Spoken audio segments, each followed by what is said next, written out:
और दोस्तों, मैं डॉक्टर द्वारका प्रसाद। दोस्तों, आज का वीडियो हमारा स्पेशली इस पर बेस्ड है कि हम जो भी मेंटल कॉन्फ्लिक्ट्स होते हैं या जो मानसिक संघर्ष होते हैं, एक्चुअली वो क्यों होते हैं, या अगर मैं इसे अलग हटकर डिस्कस करूं, आपसे चर्चा करूं, तो ये कहूं कि हमें खुशी क्यों नहीं होती, हमें चिंताएं क्यों रहती हैं, हमें तनाव क्यों हो जाता है, हम डिप्रेशन में क्यों चले जाते हैं, या हम बहुत सी ऐसी मनोवैज्ञानिक बीमारियों में क्यों चले जाते हैं जहां हमें एक साइकेट्रिस्ट की ज़रूरत पड़ती है, तो या साइकोलॉजिस्ट की ज़रूरत पड़ती है। तो हमें ओवरऑल इसका बेस क्या है, इस पर आधारित आज का हमारा वीडियो है। दोस्तों, एक व्यक्ति खुश रहना चाहता है लेकिन खुश क्यों नहीं रह पाता, उसको आज हम डिस्कस करेंगे।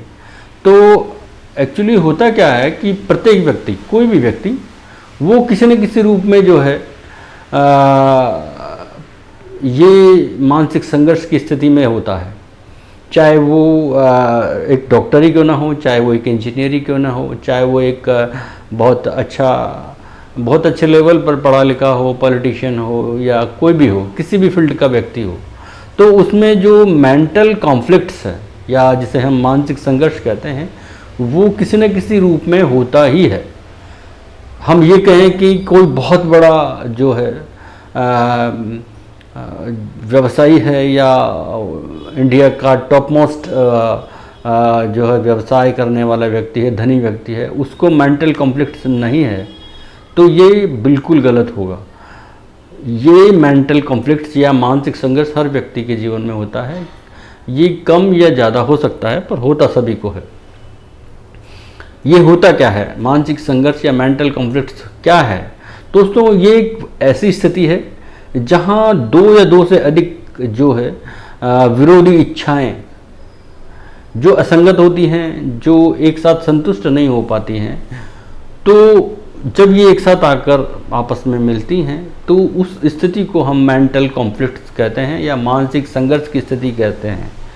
इस स्थिति में क्या है, दोनों जो इच्छाएं होती हैं या जो भावनाएं होती हैं, जो एक दूसरे की पूर्ति में रुकावट का काम करती हैं, तो इसे हम मानसिक संघर्ष कह सकते हैं। अब जब व्यक्ति मानसिक संघर्ष की स्थिति में आता है या मेंटल कॉन्फ्लिक्ट की स्थिति में आता है, तो उसका मेंटल बैलेंस जो है वो बिगड़ जाता है या संतुलन बिगड़ जाता है। अगर वो रेगुलर रहता है, अगर वो बहुत ज़्यादा कंडीशन में होता है, तो बिगड़ जाता है। बाकी हम ये कह सकते हैं कि ये मेंटल कॉन्फ्लिक्ट्स हर एक व्यक्ति को थोड़ा बहुत या कम या ज़्यादा होता ज़रूर है। अब ये कितने प्रकार का हो सकता है, ये हम डिस्कस करते हैं। दोस्तों, ये मनोविज्ञान या हमारी साइकोलॉजी ये कहती है कि ये 4 प्रकार का होता है। आप इसे बिल्कुल, मैं एक मनोवैज्ञानिक तथ्य रख रहा हूँ, स्टूडेंट्स इसे अच्छे से समझ सकते हैं। इसे जो मनोविज्ञान फील्ड के नहीं हैं, वो उनके लिए तो ये बहुत नई चीज़ है ही, लेकिन जो साइकोलॉजी के स्टूडेंट्स हैं उनके लिए एज ए टॉपिक ये काम करेगा। तो जो मानसिक संघर्ष है या मेंटल कॉन्फ्लिक्ट्स है, ये 4 तरह के होते हैं। तो 4 तरह के कौन कौन से होते हैं मैं बता देता हूँ आपको। एक होता है अप्रोच कॉन्फ्लिक्ट्स या उपागम संघर्ष, हिंदी में जिसे कह सकते हैं। इस प्रकार के अप्रोच कॉन्फ्लिक्ट्स में क्या होता है, मेंटल कॉन्फ्लिक्ट्स में क्या होता है कि इसमें जो इच्छाएं होती हैं, जो लक्ष्य होते हैं, जो गोल होते हैं, वो दोनों ही धनात्मक होते हैं या पॉजिटिव होते हैं। अगर हम दूसरे की बात करें, हमें 4 प्रकार के मैंने बताए आपको, तो दूसरे पे आते हैं हम। तो दूसरा जो है वो होता है अप्रोच अवॉइडेंस मेंटल कॉन्फ्लिक्ट्स, यानी कि जिसमें एक में धनात्मक हो और एक में ऋणात्मक हो, यानी कि पॉजिटिव और नेगेटिव दोनों इच्छाएं जो हैं साथ चल रही हों और वो गोल हों, दोनों गोल पॉजिटिव और नेगेटिव दोनों हों। अगर हम 3rd लेवल पर बात करें, तो इसमें अगर हम बात करें तो अवॉइडेंस एंड अवॉइडेंस मेंटल में कॉन्फ्लिक्ट्स आता है, जिसे हम परिहार उपागम संघर्ष कह सकते हैं। इसमें दोनों जो गोल होते हैं वो नेगेटिव टाइप के होते हैं, और जो चौथा और आखिरी प्रकार है या जो टाइप है वो होता है double approach avoidance mental conflicts, यानी कि जिसमें दो जो है धनात्मक हो और या दो ऋणात्मक जो है गोल हों, पॉजिटिव और लक्ष्य नेगेटिव गोल हों। तो ये इस प्रकार 4 इसके प्रकार बांटे गए हैं।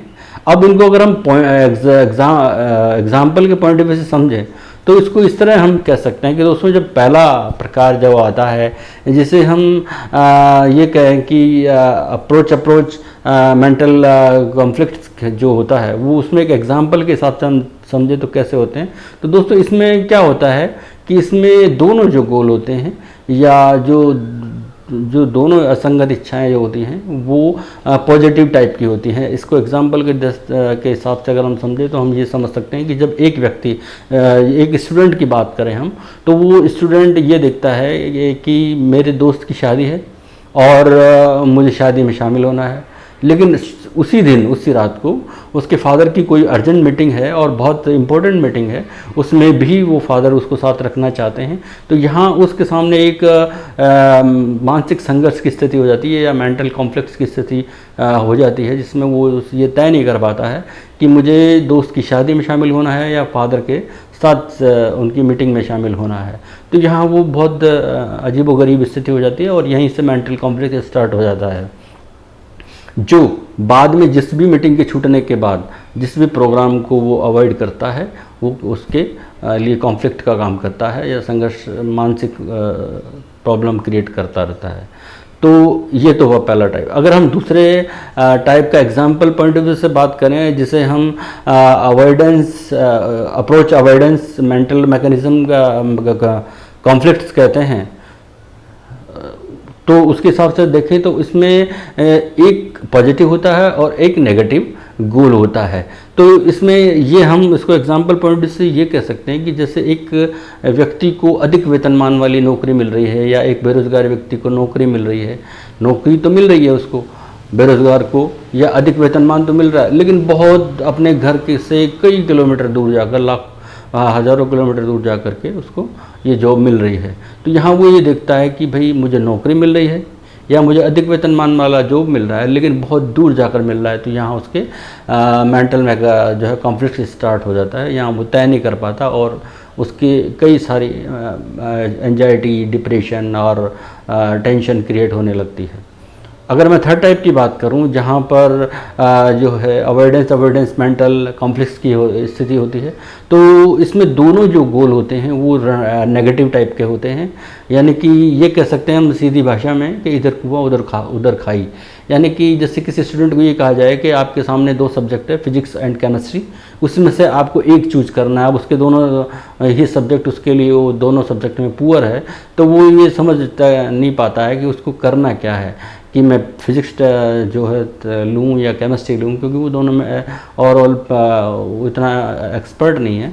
तो उसके लिए वो मेंटल कॉन्फ्लिक्ट्स का काम करता है और यहाँ से उसमें जब तक वो तय नहीं कर पाता है, जब तक उसकी स्थिति नॉर्मल नहीं हो पाती, तो मेंटल कॉन्फ्लिक्ट्स की चलता रहता है और हो सकता है वो लंबा भी चले। तो ये स्थिति है। और अगर हम लास्ट एंड आखिरी टाइप की बात करें जिसे double avoidance and approach and avoidance mental conflicts कहते हैं, यानी कि जो है उपागम और परिहार जो है मानसिक संघर्ष की स्थिति कहते हैं। तो उसको हम यूँ कह सकते हैं, एग्जाम्पल के हिसाब से यूँ समझा सकते हैं, जैसे एक महिला है और उस महिला की शादी हो रही है किसी मनपसंद के युवक के साथ। अब उसकी शादी हो रही है मनपसंद के युवक के साथ हो रही है, लेकिन युवक बेरोजगार है और युवक के साथ उसे जाना है, यानी कि उसे नौकरी भी छोड़नी पड़ रही है। तो यहाँ 2 तो पॉजिटिव हो गए गोल, उसके 2 धनात्मक हो गए, यानी कि उसको जॉब भी मिल रहा है और मनपसंद के युवक के साथ उसकी शादी भी हो रही है।